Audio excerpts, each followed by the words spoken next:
So, welcome back to the Honest Podcast. Episode 4? I'm glad you're keeping count because I've got no idea what we're up to. I think it's 4. Feels like more. Why? I don't know, it just does. It's just one of them things, isn't it? You spent a lot of time in that seat talking to me about shade. Lost all concept of time and space. My conversation's that boring. No, I've just got no idea where I'm coming and going. You know, all I'm thinking about is why am I not diving? Let's go diving. Why aren't you diving? You have been diving? Yeah, did. Got diving, which was very nice. Uh-huh. It's good to get salty again and see little fishies, little shrimpies. You saw a weird shrimpy, didn't you? I did. Putting us on the spot now. A possum shrimp. Was it playing dead? Oh, right, possums. No, it's there's so many of them. They just get a generic name. So it's myriad shrimps or something like that. But this one was like a possum shrimp. Oh, right, okay. So it looked different to the see-through shrimpies that you generally see in the water. It's quite cool. Didn't have my camera. Then it didn't happen. So you said you found a shrimp that you don't normally see, but you didn't have a camera, so... Well, I know, but I was expecting the viz to be black, so... And I need to service my housing and everything. Yeah. So I didn't take it. You might want to get that done, though, because we have got quite a lot of underwater filming to do. I know, I'm excited for that. I am looking forward to that. I've got the bits coming. What do you spend money on now?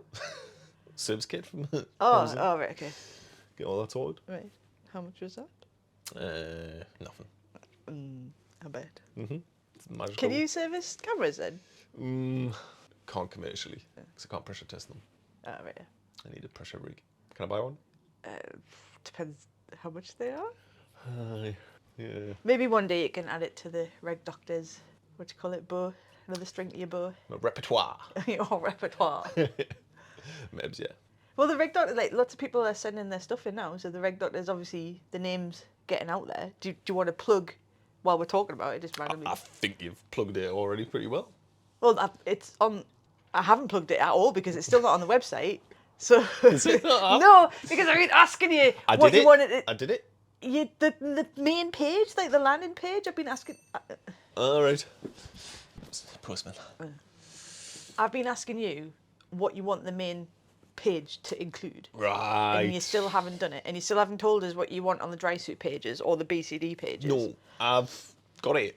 I've got it worked out. Oh, you just haven't told us. But I can't get you to sit down and do it. Why? Because you're busy doing your other stuff. Well, You're a busy woman, you know. Well, when I ask for stuff, you just need to give us it immediately. When I'm working on it there and then, not take 3 weeks to decide what you want to do. You do realise we launched the Reg Doctor like 2 podcasts ago, and you still haven't. That's like nearly a month ago, and you still haven't done the stuff. I sat in the seat and said, by the time this episode comes out, all the Reg Doctor stuff will be on the website. Like I said, I've got no concept of time or space. Anyway, let's talk about the Reg Doctor. Plug it. What does the Reg Doctor do? So the Reg Doctor services equipment. So BCDs, drysuits, regulators. Yeah. Pretty much most scuba related things. What brands? So all the brands we sell. So Which? is Apex, Aqualung, Fourth Element. Fourth Element, yeah, XDEEP, XDEEP. Halcyon. Halcyon. I'm sure I'm missing one there somewhere. I'm like scanning the boxes to see if there's anything. Techline. Yeah, Techline as well. I'm looking at the other ones. So what people can do is they can send. So even if you're like not local. Yeah, so obviously you can drop in any time and drop your gear off and get it serviced. Or we can arrange to send you like a label to print off at home, stick on the box and take it to so like a that's drop-off all point. going to be on the website as well, so Yeah. you can literally just book it in on the website. Yeah, or you can arrange Send your it. own postage and send it in, and then we can deliver it back to you. Yes, that So would yeah, be you don't an even option. need to be local. He'll get it all sorted out for you. Mhm. But you are quite good at that stuff, I must admit. Yeah. Is that a compliment? Yeah, but don't worry, later I'll like balance it out with I'll say something nasty later on. Right, So okay. it'll get balanced out. But you can have that one for now. Just Right. keep it in the bank and Thank you. we'll even it out later on. Right, brilliant. Right then, shall we move on with and start this podcast? Should we move on with the insults? Yeah.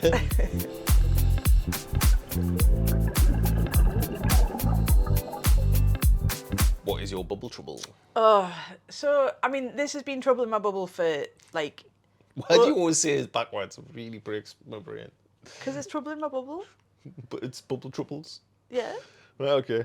It's been on my mind for more than a month now. I just haven't brought it up on the podcast, but there's a global bleaching event happened.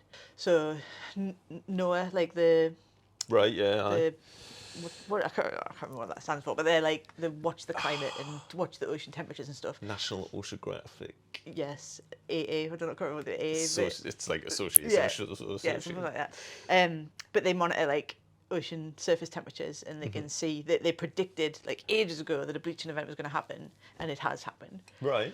globally. So, like we're just in that horrible position of where you're just watching the corals bleach, and there's nothing you can do about it. It's just like it's just heartbreaking. Like we've been in not. When we went to Malaysia, we missed there was a global event before we went to Malaysia, like a couple of years before. Yeah. And then while we were there was some mini sort of localized bleaching events, and it's heartbreaking. It's like you literally can't do anything. You can't like give it medicine or like to make it better. It's just That would just be awful. an amazing job, though. Administering medicine. Medicine to corals. Poorly corals. Yeah. So let's explain what bleaching is. There might be people who don't know. Yeah, what so it is. like I've completely missed this. I didn't know there was a bleaching event going on. Yeah. So my algorithms must be messed up because I've not had any of that. Yeah. So I was completely unaware until you told us. Yeah. So bleaching happens because corals have like a very fine level of tolerance to the conditions that they can survive in. Yeah. So if the sea temperature rises by even like a tiniest amount of degrees, the corals are like, oh, I don't like this, and they freak out and they bleach. So the bleaching, it's called bleaching because they turn white, and they turn white because they have like a symbiotic relationship between like a little coral polyp and the algae that lives in the polyp, and when a coral gets stressed, it ejects the algae. So it's the algae that gives the coral the colour, and when it gets stressed, the algae goes away, so they lose their colour. So Yeah, they usually turn go that brilliant white. white, or depending on the species, like some turn sort of like yellowy, like a pale yellow or a pale blue. Yeah. Because you used to get tourists actually coming just to see the event and photograph it and stuff, which was kind of like one of them weird situations. Yeah. So if the temperature returns back to normal fairly quickly, then the coral can recover because the algae will come back and it can continue. If unfortunately, like this bleaching event that's happening at the minute, the temperatures stay high for an extended period of time, the coral's going to die because like a polyp, it has tentacles that it eats, but it eats. Is that how they eat? It, like this, it catches like stuff flying by Right, and it okay. eats. But that's only 10% of its food. It's the algae that gives it 90% of its food through photosynthesis. So if the main food source is gone, it can't stay bleached and survive for a long period of time. So that's what we're worried about at the minute, because the temperature's been so high for such a long time, the coral is not going to be able to recover.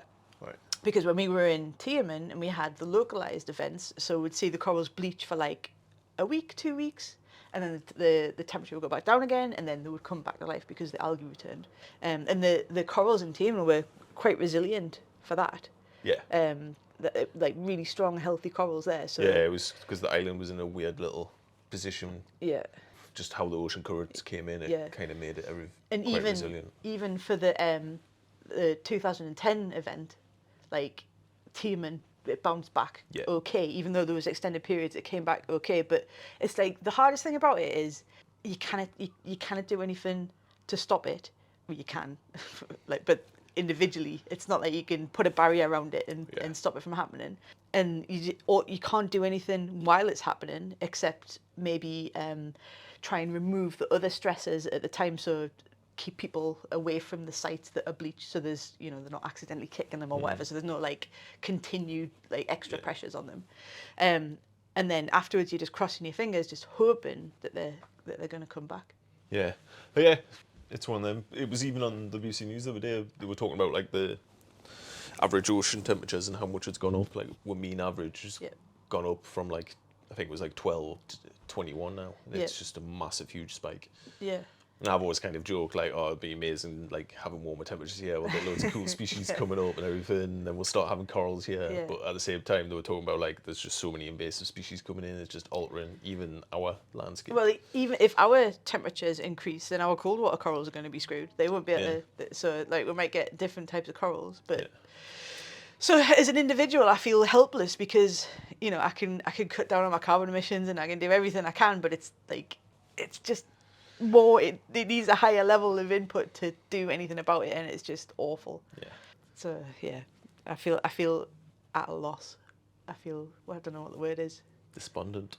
Maybe, I'm not sure if that's the right word, but it sounds good. So yes, I feel despondent. Yeah, it is a tough one. You can only really kind of vote with your feet. Well, it's in terms of, that's all bollocks anyway. I don't believe that my votes are going to do anything. well, you can change who you vote for based on the policies and stuff, Yeah. and try and force, and it's the signatures and stuff. But there's also like not supporting. So the big thing is like people's pension funds, where the pension funds investing in oil and gas. Right. I mean, that's just way over my head. I just don't. So no interest in end of the day, money talks. I wanted to be able to do something like my action that I can directly influence it, not just like. So is there like charities or organisations that are trying to give corals a voice? Well, there is. So there is one tiny little like spark of hope where the corals are evolving to become more resilient. So there's little sort of modifications going on where and species are evolving to be able to deal with this better. Yeah. But it's happening so the temperature change and the climate change is happening so quickly. I don't know whether that's going to be enough to be able to save them in enough time, because they're just going to be under so much pressure. In the last since '97, I think it was, there's been 4 mass bleaching events, and it's just crazy that it's happening so frequently, and it's just getting closer and closer together. And if it keeps on doing that, then we're screwed. Well, there's loads of charities that are trying to have a voice for corals. So, like, obviously my favourite is Reef World Foundation. We've been involved with them for a long time, because if you've heard of green fins, then that is that is Reef World Foundation. That's their sort of pilot program. Like with all the other amazing stuff they do, that's with them. Yeah. And then obviously Reef Check. We work with Reef Check in Malaysia to to monitor corals and report on bleaching and try and get the data. Yeah, so they're kind of the boots on the ground, aren't they? Yeah. So they're out there at the dive sites monitoring it and just trying to do work like coral restorations and coral spawning events and stuff like that. Yeah. So I mean, there's people trying their best, but I don't know. Maybe it's just the mood that I'm in today, but I feel lost. Despondent. I feel despondent. Using big words today. I just feel sad. I feel really sad. Yeah, it is. Can we talk about something happier? What's your bubble trouble? Well, my bubble troubles is we're going to talk about poo. Don't know if that's true yet. Depends. Well, I thought we'll talk about sewage. Oh, this is just as bad. This is just I know. awful. Another problem that I can't fix. Yeah. It is quite interesting how we both came up with environmental issues this week together. It's just. Yeah, so it is getting a lot of press recently, so obviously. There was big paddle outs on the weekend, wasn't there? Oh, was there? Yeah. Right. So, yeah, there's like loads of events going on, people shouting out, basically, we've just destroyed our waterways. Everything is going in there. So it's been a long-standing issue from like back in the day of cholera outbreaks to now where just literally everything's going in, and it's even like all the medicines and drugs were going in, and it's just altering everything in the water. But the reason I want to bring it up is because there's kind of a hope there. I mean, it's a Victorian infrastructure, and it's just well, the water boards have been under a lot of they're getting pressure and criticism lately, haven't they? We'll not get political on that, but so they're under a lot of pressure and stuff. But our local board, Northern Water, have just launched an interactive map. Right. So you can go to Northumberland Water's website, and it's on there, and it shows you they've got live monitoring on all their outfalls. So they will. Okay, so they're willing to hold their hands up if there is a. Yeah, which I think is it's one I think more could be done, but this is really good for them to do. Right. So I know that's a lot of down south are kind of kicking off because it's all getting washed under the rug and stuff. Right. Yeah. So Northumberland Water have actually launched it, so you can go on there, you can see, and it'll show you when the last outfall was, when the last storm outfall was. And if there's like, I don't know, like a hotspot, like a bad thing happens, have they got like a, I don't know, like a crack team that goes and responds to it? Like, what do they do? Are they just literally saying, "Oh, this has happened," or they're actually going to do something? Yeah, about well, it? It's just this has happened. So the system. This has happened. Stay out of the water. Oh, it's going to happen again. Well, do you want some history? If you like, it is. Yeah. So the sewers were kind of developed back in the Victorians, Right. So We'll go back to the Victoria. back to Victoria. I mean, it goes way further back. The Romans started Suez and all the rest of it. But and the Victorians, because obviously there was the great stench and everything, so basically poo was just everywhere. So then they kind of realised, oh, we need to do something about it. So one of the first things they did, this bloke called Chadwick, was, all right, we'll just... War Chadwick. War Chadwick. Was he from up here? No, he wasn't. I don't know, actually.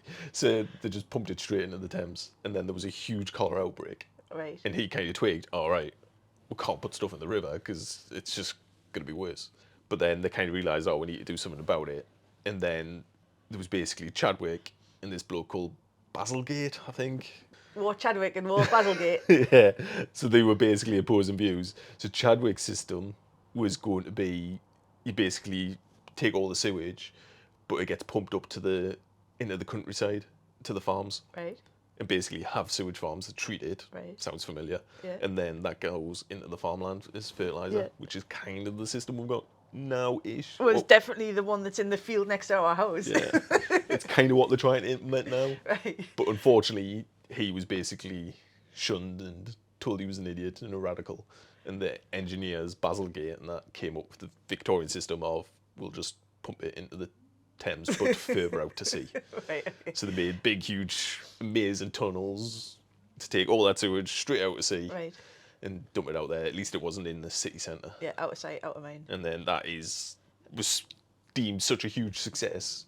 Almost every city copied it, and that became the footprint. Right. And now we've got this system of pipes going into the sea. That's where the sewage goes. And Chadwick's turning in his grave. So now they're trying to close them tunnels, build a pumping station, which will then pump it back away from the coast to Right. the sewage farms. Right. But unfortunately, there's too many people, too many new houses, too many population growth for an old system that'll cost hundreds of billions to fix and remedy, which nobody's going to stump up for. Okay. So you're giving us the history and then? So basically, we should have listened to Chadwick. So what? We should have listened to We Chadwick. should listen to Chadwick, right. Was the whole point of that. But So they yes, definitely do that because I've seen it. I've seen them treat the waste and then put it on the fields. I've seen it. yeah. So that, right. that's what I mean. Like we're trying now to get away from right, pumping okay. it in the sea, but unfortunately, if you get a heavy rain outfall, it just floods the system, Right, and then right. you get these runoffs happening. So Okay. it's not something like, all right, there's pipe bursts and leaks. I mean, they still don't even know like the full sewer system. There's like not a map showing where everything is. So they're like, oh, poo's coming out down this street. Where's it coming from? I don't know. It's just a case of let's find a pipe. Right. So mean, the To an extent. the map shows when there's an issue in the water. So is there any potential hotspots at any of the dive sites that we're at? When I looked at it, no. Right. So it's more for surfers. Yeah, so it shows all the ones. It shows everything. Yeah. So every sewage and so on all the riverbeds and up and down the Oh, coast right, and okay, the on the beach. rivers as well, Yeah, right. so it's basically just looking at, all right, there was an event 2 months ago. Right. It'll probably be arid. It doesn't actually give you. The only way to do it is to actually take a water test and send it off to the lab, Right. which takes time and money. It's a glimmer of hope on the landscape. Yeah, that they're taking it seriously and actually trying to do something and hold themselves accountable as well. Maybe Yeah, definitely. they're not trying to hide it. So they're trying to do it. Yeah, so I just thought I'd give that a shout out. So there is a resource there for Northumberland. Sorry, everybody else. You have to wait for your water people to catch up. Yeah, hopefully they will catch up. Yeah. So it is good to see that they are doing it. But also, another great resource that's come out, I don't know if it's just UK, but there's MARLA. Uh-huh. So I thought it was an app. I think the app's coming. It's just a website. Right. Is that right? Yeah. Yeah, when we were talking about the other day, Yeah. when we were having a chippy. So MARLA is basically going to be a viz reports for dive sites. So every time we go diving, we've got the windy apps, we've got the surf line and everything, which shows where waves, wind direction, sea state, and everything like that. It's Yeah. a case of going Like crystal ball for Vin, yeah. just guessing. looking at that, right? Okay, it might be arid conditions, so there's nothing actually that can predict the visibility underwater. Yeah. So what MARLA's trying to do now is they've got all that information, so now they're trying to teach, I'm assuming AI or Yeah. something like that. So basically, they're trying to teach it when the weather does this. This is what the viz is like. So what they need is diver data. Yeah, so you can just log on and well, we did it after the dive the other day, didn't we? So you just log on and submit your viz report. Yeah. So we went diving today, and it was. You're just helping to train the model. Yeah, so it's just giving them actual live data so they can kind of compare it. And then the more divers who contribute their report, then the better the model's going to be. Yes. So it might actually be quite helpful in the future. Yeah. I think it's just in the UK. It can't just be in the UK. I don't think so, because I'm sure there was other ones on there as well. Right. Okay. I only just looked at the UK, but I'm sure there was little pins for dive sites like everywhere. So if you're out diving, definitely use that resource. It takes seconds to do. Try and get that data build up, because how cool it would be if you just go on an app now and it just goes. It's so helpful. Yeah. And then if they could put webcams at every single dive site, that would be amazing. Yeah, and underwater webcams, just while you're at it, please. Or just maybe have like a underwater satellite system. Yeah, I mean, make it happen. They've done it in space. Just do it. What's the matter with you? What are you waiting for? Surely it's easier to do it underwater than it is to fire all these satellites up. You would have thought. Aye, priorities are all wrong, really, aren't they? We'll put the links. I'll put the links to that in the. Yes, put show the notes. links on, because And then people can easily we're go too and have a look. long-winded to say. Are you ready for your diver question? Because I've got two, and they're both for you. It seems to be a recurring theme, this. It's because we sell diving equipment. You are the kit nerd. So please, if you're going to submit questions, can we make it about coral or nature or something, and then Nick can talk for ages rather than listen to me talk for ages? I don't know if that would be any better. If they're going to talk to us about coral and stuff, I'm just going to cry. Oh, right, okay. Nicely. Right, come on, move on. All right, so Phil asked a question about dry suits. So he wanted to know, he's looking to buy a new one. Should I get a second-hand dry suit? Should I get an off-the-peg one? Or should I get a custom-made measurement one worth that extra money? Right, where to begin with that? Well, right, second-hand. Yeah, so it is a difficult one. If you are just starting out and maybe you don't have an infinite budget, but also, like, the thing I always say to new divers is, how much are you going to dive? Yeah. I mean, everyone does it with start a new hobby. We've done it plenty of times, and you're like, all right, yeah, we're going to do it, and then you want to buy all the kit. Yeah. And it's like, buy what you need. Yeah, and rent the rest. Rent or borrow whatever you can. Yeah. And then see how much you're going to use it. Are you going to be diving every weekend? Then get yourself a dry suit. If you're going to be diving every weekend in the UK, don't waste your money on second hand. Well, second-hand, I mean, if you really... It's like when you buy anything second-hand, clothes or whatever, if you're really lucky, then you might come up trumps. Or you might go on Vinted and think, oh, these are a mint pair of trainers. You're going to do that. And actually what the person's done is, like, glue them together so they look quite a good nick, and then you wear them twice and they fall apart. Shocking. So it is pot luck, though. You could be dead lucky and get a perfect dry suit that fits you perfectly. There's no leaks. The seals are all great. Those rare chances do happen. But more than likely, when somebody buys second hand, they bring it into you. You test it and whatever. Yeah, so I mean, second hand is an option. It's not something I'm saying, oh yeah, don't buy a second hand, come to us and buy new. Oh no, not at all. There definitely is. If you're very lucky, you can come across bargains, and some people are very good at finding bargains. I mean, I always say to people as well, if they find something on Facebook Marketplace or whatever, send you the link and you have a look at it and say if you think it's worth the money. Yeah. Also what you've got to think about is sizing. So if you are a very generic stock size, like you're a medium or large, it is a lot easier to go second hand. Fit is probably very important. Things like seals doesn't matter too much. It doesn't cost a lot to replace. So seals I wouldn't dwell on. But what I've had at the start of the season, I think I've had 10 or 12 second-hand suits come with. Every single one of them had a broken zip. A zip. And they are expensive to fix. You're looking at 200 quid to replace a zip. So yes, the zip's there, it works, but it's no longer watertight. Yeah. And that's usually the biggest thing to check. So if you can, try and have a look at the zips if you can first. Well, what are you looking for? Like, because unless you pressure test it, you wouldn't really know. You can, but yeah, you would need to know what you're looking at. Yeah. It's like glued material, and it's got a waterproof layer. So if that's delaminated, see if you can see the inner material underneath, then that's a good sign it's probably failed. So second-hand, potluck. It is potluck. I'd probably say with dry suits especially, you're looking for a newer suit. If it's a suit that is blatantly like 10 years old. It belongs in a museum and all the seals are mouse-eaten. It's up to you. You can gamble and see what happens, but you're just chasing money after bad money. You're probably going to spend more fixing it up than what you did on the originals. Technically, it'll still work out cheaper, but you're going to spend a lot of money on a suit that might not fit you very well, Yeah. or isn't very comfortable. It's a tough judgment call. Right, so second-hand potluck might work out, might not. Yeah. Might be spending good money after bad. Yes. Okay, so what about an off the peg? So basically now we've got two choices, and the biggest question is going to be your budget. If you've got the budget and know you're going to dive loads, or you're already diving loads, then just go full custom. So just go for the top end suit, because it's going to be more comfortable, it's going to fit you perfect, and usually the top... You get to choose the colours. You get to choose the colours, yes. You get to choose the colours if you buy the Santies. Yeah, but you can choose all the features you want. Yeah, you can put P-valves and... Generally the top end suits got, yes, one dry suit and another dry suit, they look very similar, but the material it's made of does vary as you move up the scale. So you're getting kind of the more flexible, comfortable materials. So if it's a no-brainer and you can afford it, hands down, just go straight in. So for us, it's the Santi E-Lite Plus. So budget-wise, what's the difference between an off-the-peg and a custom? Right, so like full custom, you're looking at like £2,000 plus. And most of them generally kind of include, so certainly the Santi, the only other optional extra off the top of my head was the P-valve. Right. So you can choose whatever you want other than that.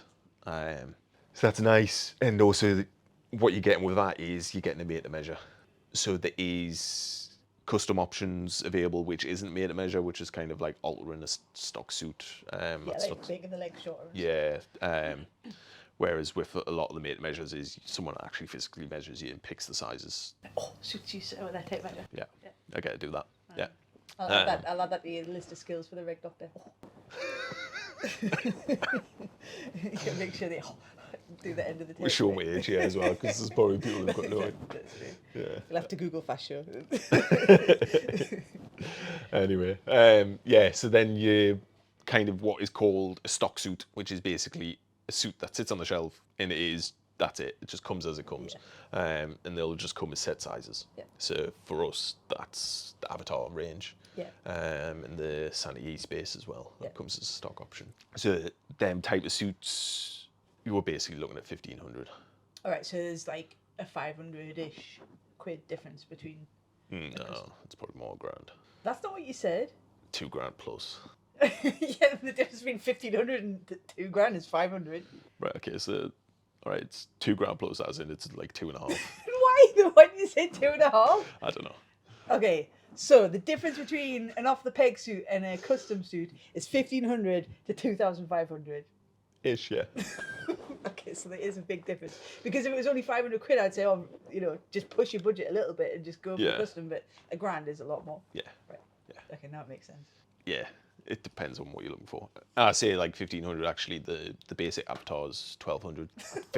Not 1,500's for the package we do the bundle. Oh, right. I'm not a walking price list. I know you think that, but yeah, but you need to explain what you're talking about. Right. Then. Okay. Yeah. Fair enough. All right. So Billy Basic, nothing else. Yes. Out of a bundle deal, 1,200 quid for an off the peg Avatar suit. Put it in with our cool bundle deal. You get your suit, undersuit, dry gloves, glove lighters. Yeah. Yeah. Yeah. Yeah. And then there's the newer Aeron as well, which is basically a tougher material. So stock suits are generally, I don't want to say a poor quality material, it's generally a lighter weight material. Yeah. So it's not the top end tougher material, and it's just obviously how much that material physically costs. Yeah.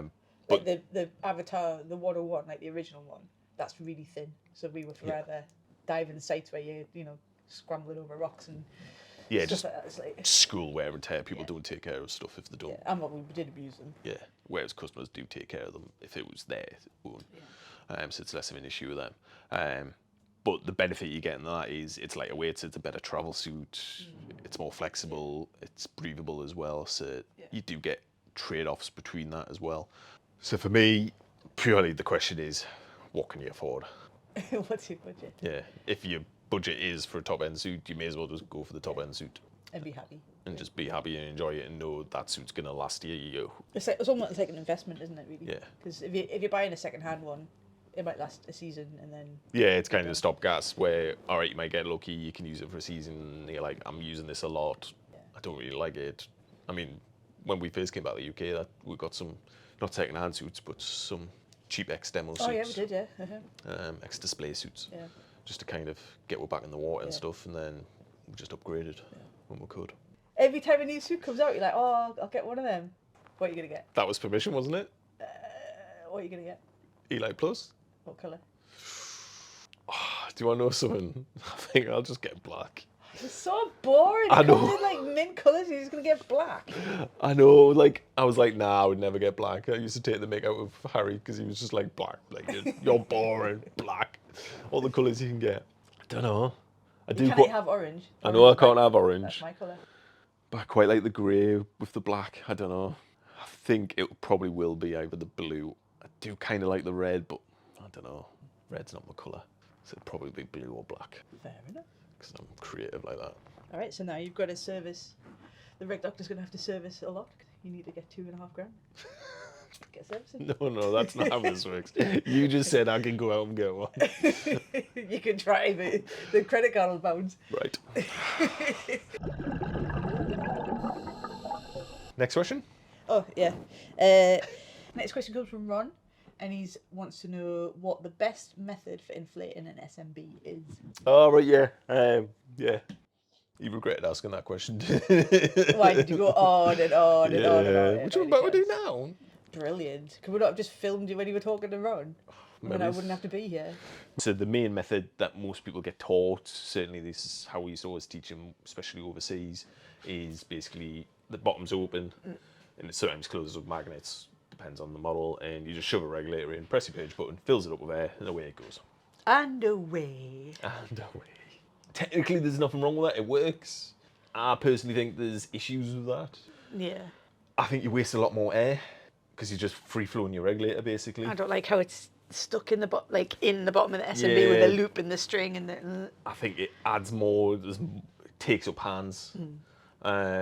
So I think there is some issues with that, and also, like you say, I definitely think there's more of an entanglement risk with it. So the main reason for not using that in the UK is because of free flow risk. Yeah. So as soon as you start getting a high flow of air, Like your reg's upside down, you're pushing the button, it's kicking out. And it's kicking out lots of air, you get the cooling effect, so you're going to get ice crystals formed. And there is a high risk of free flow. Yes, you might have never had it happen to you, but there is that risk there. The other solution is, rather than doing your regulator, you can use the air guns. So that just... Oh, I've seen them. It's like a little nozzle. Yeah, it's just a little nozzle. You've got like an extra rubber inflator hose here. So you can put an extra inflator hose on, or you can just detach your drysuit hose and connect it and use that to fire up. Oh, right, okay. And if that's easier for you, then yeah, it is an option. It reduces the free flow risk a little bit. Personally, I think practice, and then for me, there's two methods. So, like you said, oral inflation, or using your dry suit. So, There's another one. There's that one. yeah, you could, but Like exhaust bubbles. yeah, so you can use the exhaust bubbles with the open bottom ones, and yeah, it kind of works. But anyway, so the main ones that we would use is oral and dry suit. Yeah. Because most SMBs we have now are sealed on the bottom. Yeah. So that just makes them smaller, a bit more compact, easier to fit in your pocket, but also it just reduces any risk of them deflating on the surface as well. Yeah. Yeah, so the main method for that I would use is, so this is the lovely Halcyon ones. So you've just got your standard pressure relief valve, and then you'll have some sort of valve like that. So what's this one? Is that oral or just dry suit? So this one you can do both. See, metal, I don't like the metal ones because when I'm cold in the water, I can't, and my lips are cold, I kind of seal around the metal. It is quite uncomfortable. The trick is to kind of put it from the side. Put it in there. Yeah, and use your jawbone against it, and then it is a bit more comfortable. But what I really like about these is basically you can just use my right hand here. It's disconnect your dry suit hose, connect it up, shove it on, and it'll just inflate, and away it goes, and then you just reconnect. You're watching too much Water and White House. Right, okay. I was thinking who that is. Yeah, so I prefer that. There is reasons why that might not work for you, so you could just use the oral inflation for it. Like I say, for me, it's just a case of take my reg out, pop that in, and away it goes. And away. Yeah. So when I'm side mount diving, my dry suit hose isn't long enough. I do prefer using the dry suit hose. It just depends what I'm doing. But that is quite simple. And fire up. It just depends what we've got going on. So I do really like them two methods. So this is a generic DIR zone 1. So all that's in here is like a little check valve, so the air goes in and stops it coming out. The halcyon one is a bit more expensive, but that is like, I mean, you can see it's a lot chunkier, heavier metal. It's quite heavy, therefore it must be better quality. Whatever you say. And you do get the fancy halcyon logos everywhere. It's all about the branding. So the other kind of version of that is the XDEEP version. So this is more just a manually operated valve, so you actually have to move it. Ah, okay, I didn't realise that was the difference between them, right? Yeah, so the XDEEP one, you basically have to push it against your jawbone, and that'll push the valve in or inflate. That, especially if cooled, is probably more awkward for the over inflation. There's nothing wrong with it, it's just they are easier to do. This one does have an advantage with the dry suit hose though, because you can kind of disconnect the dry suit, put the dry suit hose on, but it's not putting air in. Until you push it a bit harder. And then you just push, once you're ready and kind of got yourself set, then you kind of just push harder with the dry suit hose. What's that for? That's just to take it off to service it. Oh, okay. So it's just a simple spring valve in there. Right. So these are replaceable as well. You can buy them as second-hand parts. Like you can buy the parts to replace them yourself if you wanted. So it depends on how you do it. If you're only going to use dry suit hose, then there is a slight advantage with XDEEP. Some people just don't like that push-in feature. Right. So at least that gets rid of it. But the other one, which is yours, You been going through my stuff? I have. Really, your dive kit. Box of tricks. Box of tricks, because you get all the fancy new toys like the I Halo. get this because I've got little fingers and it's easier to use. We can talk about that in another podcast. Right, okay, yeah. Yeah, so this method is Apex's version on it. You're making a lot of clanking noises. Well, I've got metal in metal. Oh, I know, but you've Right. got your microphone. Mouthpiece. Mouthpiece. It's like a camel pack. Yeah. Drinky bottle thing. It's just really easy to use. So this is the one you use. Yeah, because it's so easy. I don't need to worry about sealing around like a metal pin. You just blow it there like a trumpet. Yeah. So this actually was used on the BCDs they used to make that had the oral inflation option. So this was like a secondary mouthpiece. Simple. It's comfortable. The beauty of this is it's quite a thin, so it only takes one breath. Yeah. Especially with expansion, and that kind of takes it away.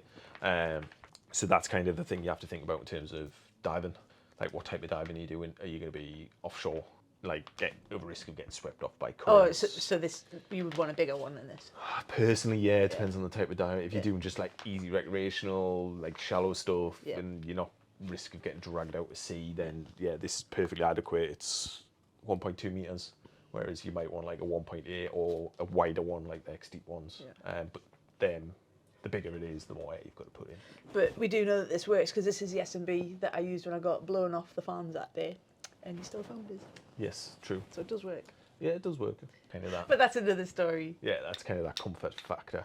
So yeah, I think that is nice. It's novel. The only downfall I've got with this is you can't use the dry suit. Yeah, I'm not bothered about that. So This works for me. If you're happy with just doing oral, then there's nothing wrong with Especially with my crappy dry suit inflator hose that's impossible to that. push on. Yes, don't worry, I've changed it. Have you though? Yes, I have. Because you keep saying that and I keep having the same problem. No, I've put a new one on. Right, okay. It's absolutely fine. And again, that's a changeable part. I mean, if you really wanted, you could probably take that out and put one of them on if you wanted. But I don't want to put my gear down. Don't be changing things that I like. yeah, so that's kind of the options that is out there. It's personal preference, really. Yeah. Um, And the main thing is you practice whatever method you choose. You practice how to use it, and then. yeah, with all them, practice. I mean, when people are deciding which one to get, we chuck them in the tank with all the different options and then try them and see which one works best for them. Yeah, I mean, if that is an option, If you're local and you want to come and try them out, just come and jump in the tank at HQ and get wet. Try them out. See what you think. yeah. And then Hal will bark every time a sausage comes up. Hal will bark at it. So maybe just need a HAL. Oh yeah, you could like attach him to the top. Yeah. And you'll just bark. Yeah, who needs a whistle when you've got Hal? Just bark from the boat. Can you imagine? Right. I think I answered the question, didn't I I? think so. Didn't bore you too much. There was props, so I props. was visually entertained. Visually entertained. So what is your product of the week that you're going to give your honest review about? Product of the week. Product of the week. Still haven't had a jingle for that, by the way. you told me that I wasn't. The first podcast we did, you said no jingles, and now you're saying you want a jingle. You need to make your mind up. Okay. Get your product. Right, so we're going to talk about... There's so much rustling. This is look at the paper. It'd be terrible on the microphone. So we're going to talk about the XDEEP Cargo Pouch. I don't actually know what this is. Do Oh, that's what it is. So I was helping someone out with getting one of these set up, so I just thought it would be a good product to talk about. So one of the drawbacks of wing and backplate is they don't have pockets. Yeah. So traditional style BCDs have always got like big, huge pockets, more pockets than you need. Yeah, especially if you're diving in a wetsuit, you probably aren't going to have pockets. Yeah, because I mean, with dry suit, it's fine. We've got the big, huge pockets, so that generally takes up much of what we need. But there's divers out there who either dive in wetsuit or maybe Shorts t-shirt. Shorts or t-shirt. Yeah, some dry suits don't have adequate pockets as well. Yeah. So there is an option for this pocket to kind of attach, so it'll just go on your hip and waist there. Like threads on the webbing. Yeah, so just threads straight onto the webbing through them, little bits there. But I think it's quite nice. So it's a nice big pocket there, so you can easily fit SMB and reel in, or spare mask. Sandwich. Be a bit minging. Maybe. Yeah, Mars bar. D-ring inside, and then there's... That was one of the... Finish what you were going to say, and then remind us to ask the question that ChatGPT gave us. Yeah, and another little Velcro pocket on the front. What would you put in there? I don't know. Wallet? Phone? Bibs. Car keys? Yeah, put your car keys in there, I suppose. Yeah, don't really know what you put in there. Something would fit in. Cookies. When you're not eating cookies, the lime cookies for when you're in caves. Mebs, yeah. Anyway, nice big chunky D-ring on the outside. It's a nice bit branded in there anyway. So it is a useful solution. There's an option there. If people are like, oh, I don't want to get a wing, so I haven't got a pocket, you can add these on. Yeah.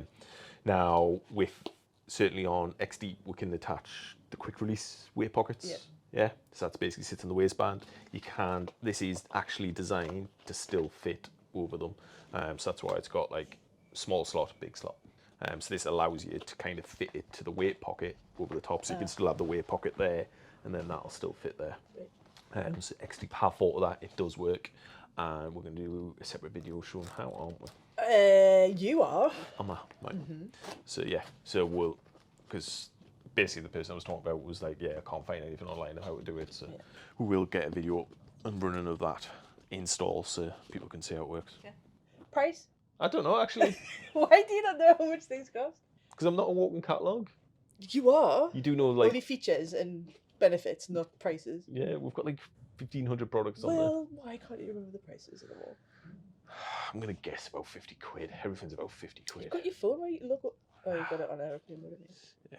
Right, so talking about putting sandwiches in your pocket. Yes. I can see where this is going already. ChatGPT, with its unhinged questions, and I put my passcode in right. What's the weirdest thing you've eaten underwater? I think I've only done a Mars bar and a Ribena. Why did you do that? I can't remember. We've definitely drank beer underwater. Have we? Yeah, We want to do that? we have. Not like get pissed underwater, but like as a joke. I don't recall that, like... Maybe we did get pissed at it. You can't remember. It sounds like something you did before me. Well, no, because I don't even drink beer, so I was definitely doing it for a joke. Yeah, okay. Or was Definitely. it champagne or something? No, I can't remember. But I've definitely done Ribena and Mars bar. Yeah. Because, I mean, some tech divers do take on supplies. Yeah. Especially if they've got long depot stops and stuff like that.